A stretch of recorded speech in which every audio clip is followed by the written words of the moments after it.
Learn how to make these designed sponge cakes for yourself with this tutorial. This video has been such a long time coming. I know that so many of you have tried this recipe out for yourselves and have had so much success, but I know that there may have been a few trial and errors with this technique. So if you have a lot of questions or you've had some trouble with this recipe in the past, I've also created a complete guide on my website that's brand new, and I've answered the most frequently asked questions, give you links to all the tools I use like the brand of food dye, piping bags, and just walk you through every step of the process. You can find this guide on my website at thesqueakymixer.com, but for now, let's dive into the recipe. The cake batter starts by separating egg yolks and egg whites. We start with the egg yolk mixture, which becomes very thick after it's been whisked. A lot of people worry that it's too thick, but this is how it should look. Whisk this mixture until it's nice and smooth and looks just like this. Then we can set this aside and move on to the egg whites. The egg whites should be whipped until they reach stiff peaks, and the small amount of vinegar just helps to stabilize the egg whites. Now, the most important part to this recipe is not overmixing the egg whites into the egg yolk mixture. It should look just like this when you've finished. If it becomes too overmixed, the batter becomes too thin and it's hard to pipe nice designs.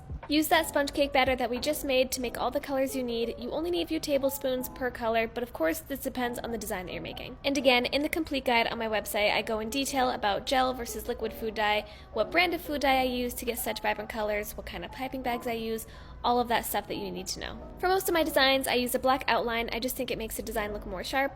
Then I go in with all my colors. This does not need to chill in the fridge between each color. And this is just showing real time how slow I pipe. Once the design is completely finished, then you can put it in the freezer for a few minutes before placing the final batter on top to bake.